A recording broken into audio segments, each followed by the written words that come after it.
सती माता सुनने लगी। उसी समय आकाश मार्ग से यानों के जाने का कोलाहल हुआ। उसी समय कहाँ गए थे? बैठे कहाँ अवस्था में लगे कथा सुनिए।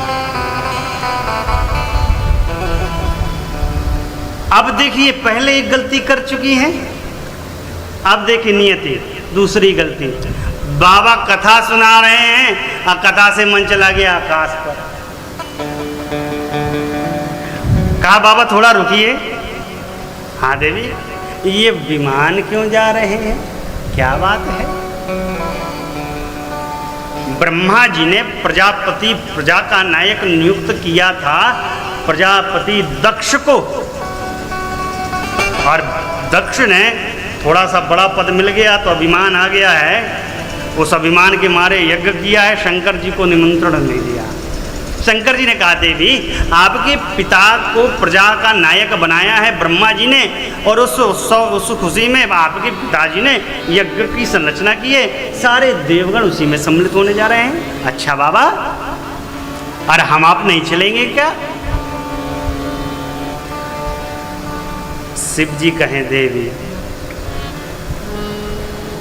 कैसे चले, हमको और आपको तो बुलाया ही नहीं। मां सती ने कहा बाबा, हमारे पिताजी का घर है, क्या कोई बाप अपने बेटी को निमंत्रण भेजेगा, जमाई को निमंत्रण भेजेगा? चलिए बाबा चलिए। शिव जी ने कहा देवी, कहा तो आपने बड़ा अच्छा, मेरे मन को भी अच्छा लगा, लेकिन देवी यह उचित नहीं था कि निमंत्रण भेजा जाए। फिर देवी, पिता के घर, मित्र के घर और गुरु के घर तो बिना बुलाए ही जाना चाहिए, लेकिन यदि कोई इनमें भी कोई आपसे बैर रखे तो बुलाने पर भी नहीं जाना चाहिए। ना जाने क्या लीला घटित हो जाए, कैसा मनमुटाव हो जाए। अब देखिए, शिव जी प्रयास अपनी ओर से कर रहे हैं कि शायद ये रुक जाएं, लेकिन ये रुकने वाली नहीं है। शंकर जी बहुत उपदेश दिए। देखो, प्रेम जो होना चाहिए ना, प्रेम एक दूसरे को समझने का है। जिससे हमारा प्रेम हो वो हमको समझे, हम उसको समझे, तब तो प्रेम है। नहीं तो क्या मतलब प्रेम का? है ना वो, जल पाए सरिस बिकाई, देखो प्रीत की रीत भरी। प्रेम कैसा? दूध में जैसे जल।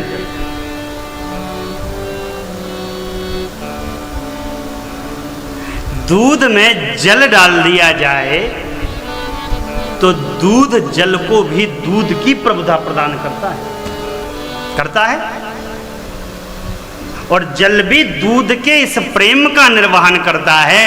जब उस दूध को औंटा जाता है खोआ बनाने के लिए, तो जल अपने अस्तित्व को समाप्त कर देता है और दूध को खोवा की प्रभुता प्रदान कर देता है। प्रेम हमारा ऐसा होना चाहिए। लेकिन यदि उसी दूध में एक बूंद नींबू की पड़ जाए तो दूध अलग हो जाता है और जल भी अलग हो जाता है। ठीक उसी प्रकार यदि कपट रूपी खटाई हमारे प्रेम रूपी दूध पर पड़ गई तो साफ दूध भी अलग और जल भी अलग। प्रेम इतना, अरे प्रेम गली अति सांकड़ी जामे दुई न समा। इसलिए हमारा जिससे जैसा प्रेम हो, उसके वचन पर भी प्रेम हो, उसकी काया पर, मन पर, उसके वचन पर, उसके अनुकरण पर, सब पर हमारा साथ।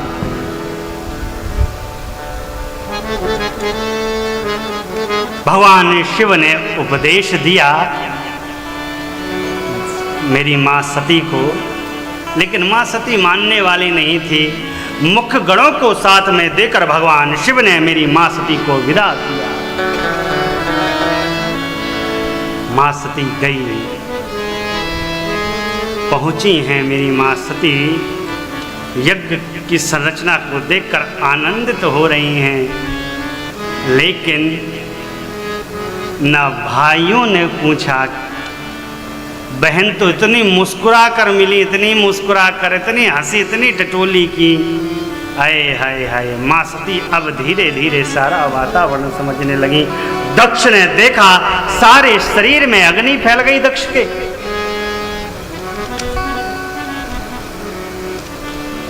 एक माँ केवल प्रेम से हृदय से लगाया है, खूब लाल लड़ाया, खूब पुत्री को प्रेम दिया है माँ ने। लेकिन माँ सती ऐसे कृत्य की अभिलाषा लेकर नहीं आई थी मायके में।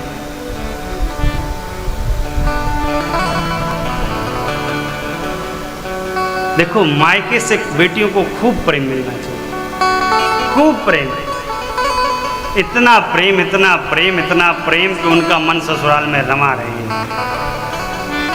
और ससुराल से तो मिलना ही है, क्योंकि वो तो घर ही है साहब। दक्ष ने देखा, माँ सती समझी मेरे पिता का भाव मेरे पति के प्रति उचित नहीं है। माँ से कहा, माँ मैं यज्ञ मंडप की प्रदक्षिणा करूंगी।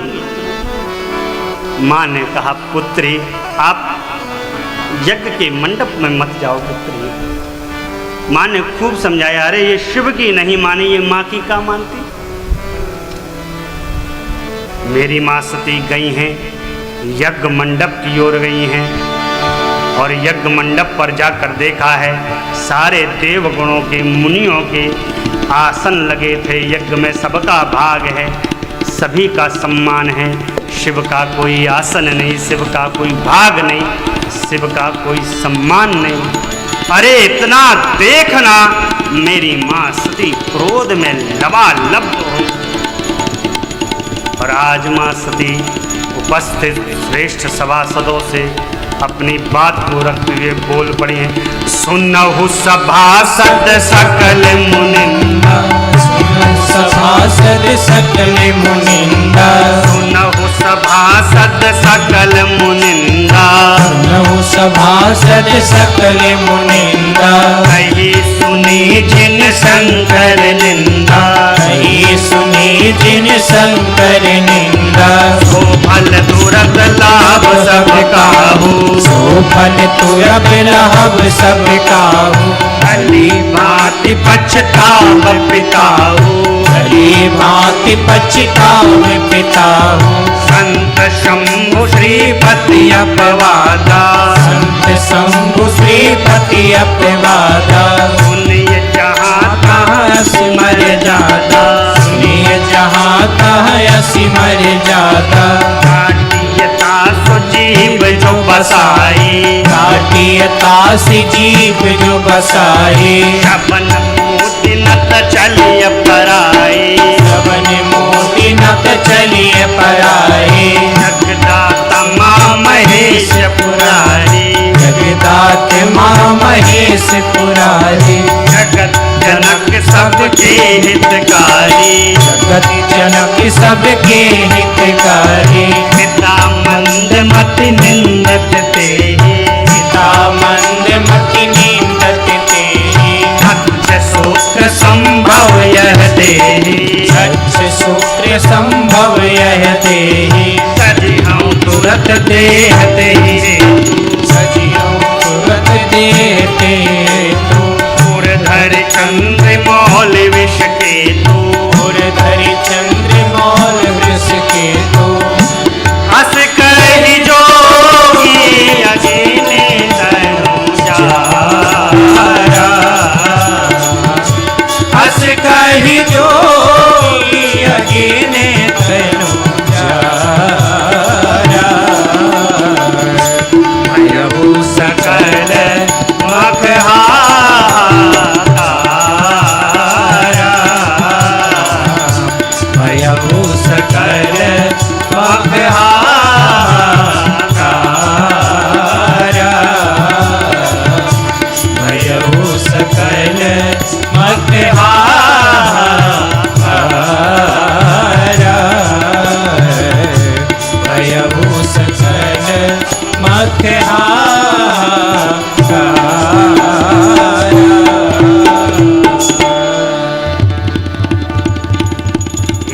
सभासदों, आप में से जिन्होंने भगवान शंकर की निंदा कही है या सुनी है, उसका जो फल है आप सब तुरंत प्राप्त करेंगे।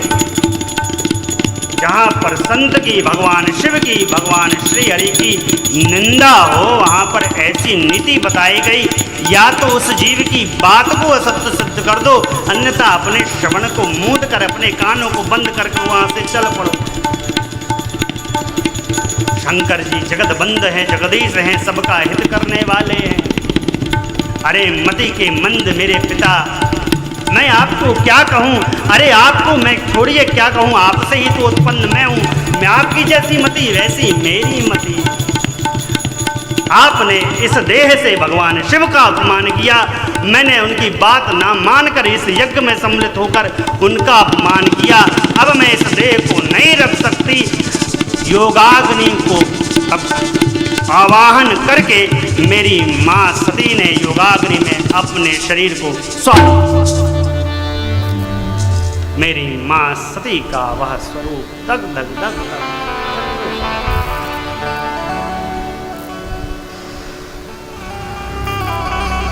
जो दो गण आए थे, जाकर भगवान शंकर को सारा वृत्तांत सुनाया है। भगवान शंकर कुपित हुए, वीरभद्र को भेजा है। वीरभद्र ने यज्ञ को विध्वंस करना प्रारंभ किया। दक्ष महाराज के सिर को काटकर पूरा यज्ञ सारा यज्ञ मंडप विध्वंस हो गया। यह प्रसंग एक बात बड़ी दिव्य निवेदित करता। हम कोई भी अनुष्ठान या कोई भी कार्यक्रम कराएं तो किसी के अपमान के लिए नहीं कराएं,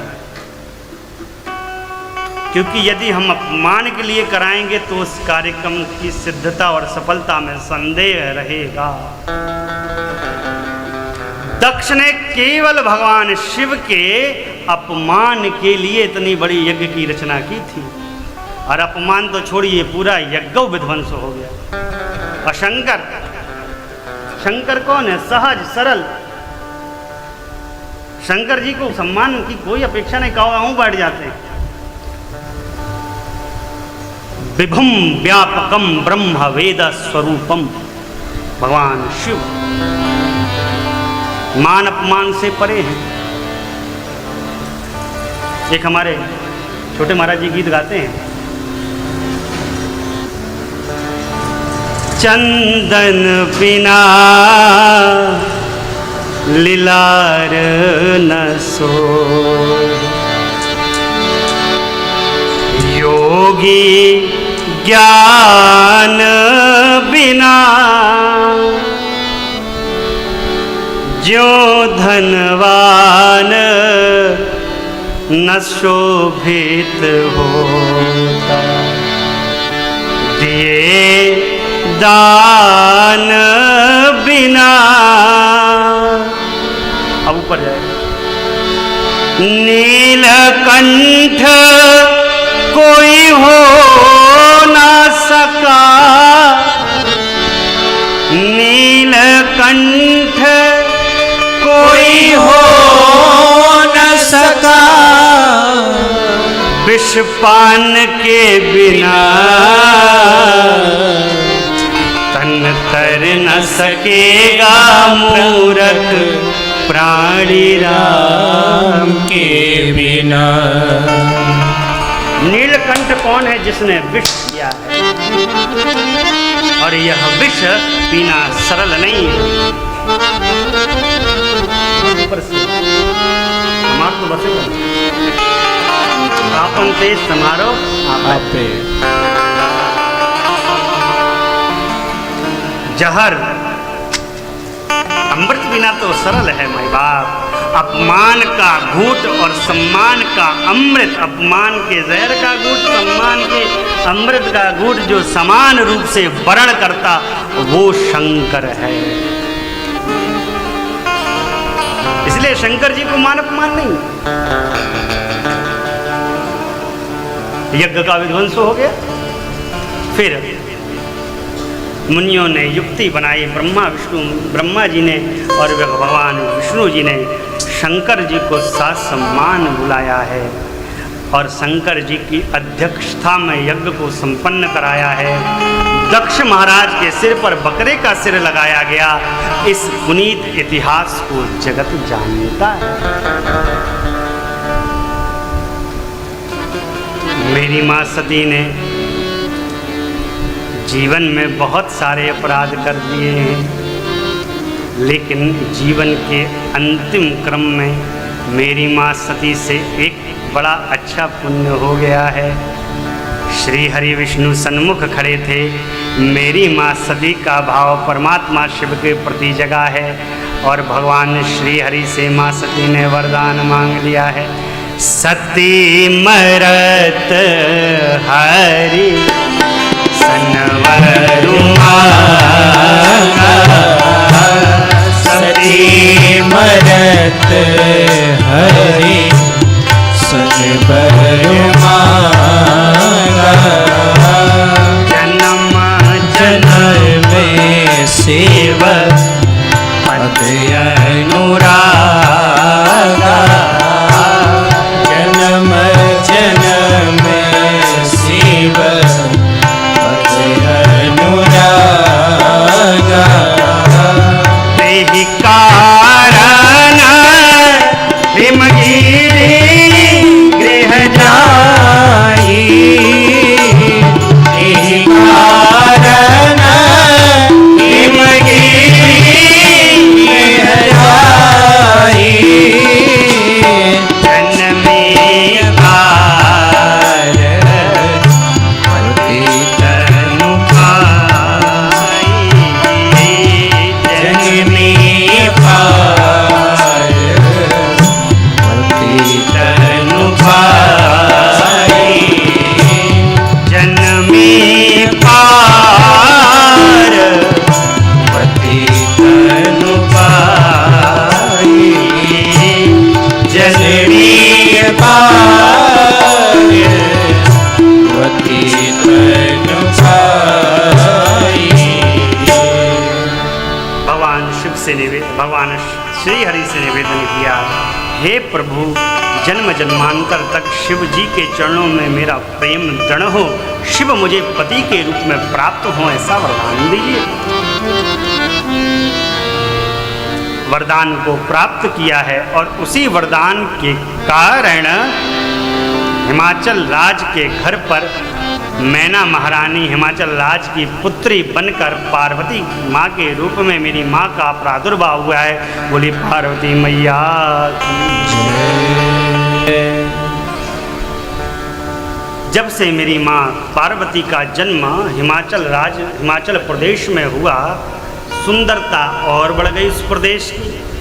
नित्य नवीन अलंकार, यज्ञ, होम, संकीर्तन, कीर्तन, खूब आनंद मन रहा है। नारद जी आए हैं, मैना और हिमाचल राज ने प्रणाम किया है। कन्या को बुलाया और कन्या को गोद में रख दिया। कहा महाराज, मेरी कन्या का भाग्य बताइए, इसके दोष गुण, इसकी रेखा को देखकर कुछ इसके जीवन के बारे में बताइए।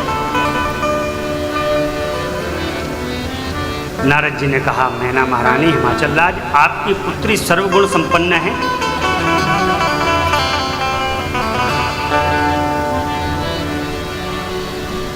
इनका जो सौभाग्य है वो सर्वदा अमर है। इनके कर्म से इनके माता पिता ऐश्वर्य और सुख को प्राप्त करेंगे, यश को प्राप्त करेंगे।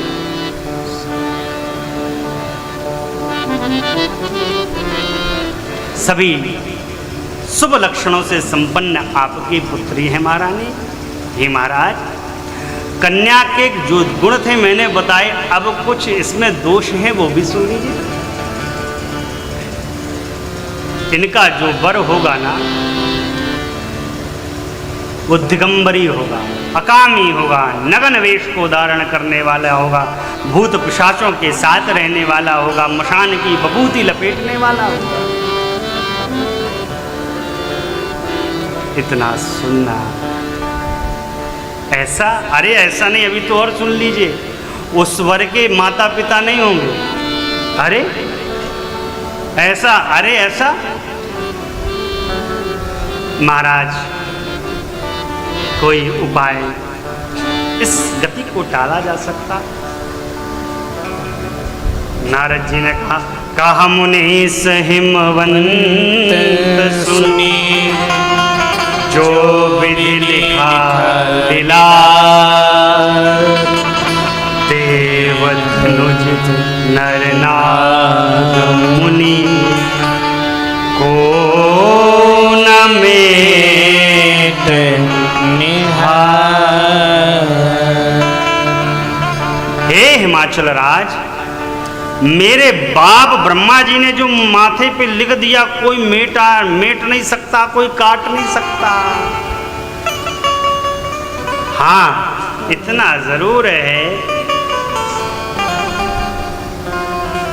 आपकी पुत्री तप करे, तप से कुछ भाग्य बदल सकता है। और महाराज, जो वर के दोष मैंने आपको बखान करके बताए हैं, वो सारे शंकर जी में हैं। यदि इनका विवाह शंकर जी से संपन्न हो जाए तो लोग दोष को भी गुण कहें। क्यों? शंकर जी समर्थवान भगवान हैं, और महाराज समर्थवान व्यक्ति को दोष नहीं लगता। जिस प्रकार सूर्य नारायण कितना भी दहके, लेकिन सारे संसार को प्रकाश देते, इसलिए उनको कोई दोष नहीं देता। अग्नि नारायण कितने भी किसी के घर को जला दे, लेकिन भोजन अग्नि नारायण ही बना कर देते हैं, इसलिए उनको दोष नहीं लगता। गंगा जी चाहे कितने घर उजाड़ दें, लेकिन मुक्ति गंगा जी से ही मिलती, इसलिए गंगा जी को कोई दोष नहीं देता। समर्थवान व्यक्ति को दोष नहीं। पुत्री से कहिए जाकर तप करे। महारानी मैना और हिमाचल राज बात को सुन रहे थे। मेरी माँ ने भी बात को नारद जी की ध्यान से सुना, और माता पिता कहते समझाते बुझाते इसके पहले ही मेरी माँ तपस्विनी को वेश को धारण करके बैठ गई। हिमाचल राज ने मैना से कहा, मैना महारानी से कहा, महारानी पुत्री को सुंदर उपदेश दीजिए। मेरी माँ माई उपदेश देने, मेरी माँ पहले से सुसज्जित। माँ ने लाल लड़ाया, खूब उपदेश दिया, विदा किया है। मेरी माँ पार्वती ने कठोर तप किया, इतना कठोर, अरे साहब क्या कहना। 3000 वर्षों तक केवल माँ ने बेलपाती सुखाकर खाई है, इसलिए मेरी माँ का एक नाम पड़ा है अपर्णा। बोलिए अपर्णा मैया की जय। कभी कुछ दिन भोजन किया, फिर जल पर, फिर हवा पर। तप का बड़ा कठोर क्रम हुआ, इतना कठोर देववाणी हुई। कहा, देवी आपने जिस प्रयोजन से इतना कठोर तप किया है, आपका मनोरथ पूर्ण होगा। जब आपको सप्त ऋषि आकर मिले, हमारे वाणी को प्रमाण जानिएगा। देवी, अब जब आपके पिता आपको बुलाने आए, आप घर चली जाइएगा। ऐसा कहकर देववाणी अंतर ध्यान हो गई है। मेरी माँ तपस्या में लीन हो गई हैं। अभी याज्ञवल्क्य मुनि भरद्वाज जी से कहते हैं, मुनि श्रेष्ठ, अभी तक मैंने आपको सती जी का चरित्र गाकर सुनाया है, अब भगवान शिव का भी चरित्र सुन लीजिए। जब से मेरी माँ सती ने शरीर को त्यागा है, तब से शिव जी के मन में वैराग्य उत्पन्न हो गया। भगवान शंकर कभी कथा कहते, कभी कथा सुनते, कभी मुनियों को ज्ञान उपदेश करते। ऐसे कहते कहते बहुत समय बीता है। एक बार भगवान शिव के नियम व्रत को देखकर भगवान श्री रघुनाथ जी भगवान शंकर के सामने प्रकट हुए। भगवान शंकर ने मेरे प्रभु को प्रणाम किया। प्रभु ने शंकर जी को प्रणाम किया, शंकर जी ने प्रभु को प्रणाम किया। भगवान श्री हरि मेरे प्रभु ने पार्वती के जन्म की कथा भगवान शंकर जी से निवेदित की है और कहा, हे नाथ, यदि आप हम पर प्रसन्न हो तो हमको यह वर दीजिए, आप जाकर शैलराज की पुत्री से विवाह संपन्न करिए। शंकर जी ने कहा, प्रभु विवाह हम नहीं करेंगे, विवाह करके एक बात हम फंस चुके हैं। अब फंस चुके हैं, बड़ी मुश्किल से छुटकारा हुआ है, अब दोबारा हमको झंझट में ना डालिए।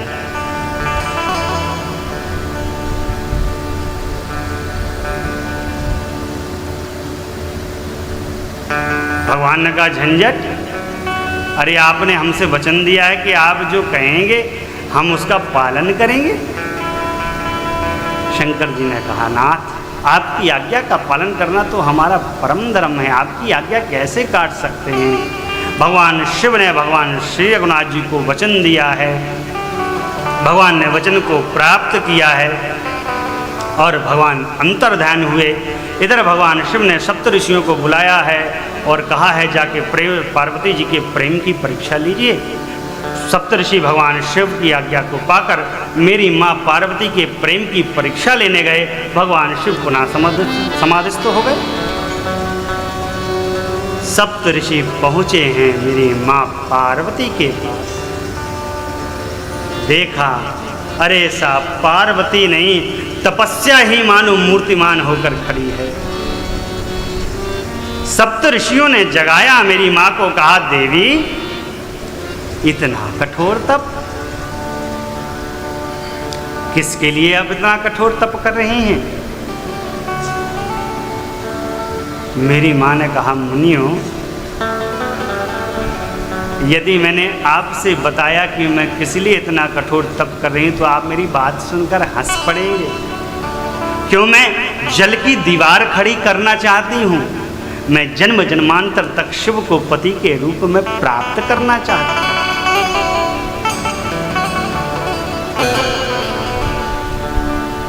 इतना सुनना सप्तऋषि बोले, अरे शिव को, उस अकामी को, उस उदासीन को, उस दिगंबर को किसने आपको ये वर बता दिया? मेरी माँ ने कहा मुनियों, मेरे गुरुदेव नारद जी ने बताया।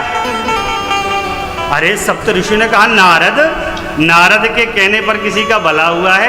अरे दक्ष के 100 पुत्रों को वैराग्य का उपदेश दे दिया, आज तक घर लौट कर नहीं आए। उनके कहने पे किसका भला होने वाला है? यदि आप मेरी बात माने हम सभी की, तो आपके रूप के योग्य एक ही वर हो सकता है। क्षीर सागर में उनका वास है, 4 भुजाएं हैं, नीला वर्ण है, सुंदर हैं, श्री हरि विष्णु। आपके योग्य वही ठीक रहेंगे। मां पार्वती ने कहा, हे मुनि श्रेष्ठ, यदि स्वयं शंकर भी आकर मुझसे यह कहें तब भी मैं अपने गुरु के वचनों का परित्याग नहीं कर सकती हूँ। मैं यदि विवाह करूंगी तो शिव जी से, अन्यथा कुमारी रह जाऊंगी।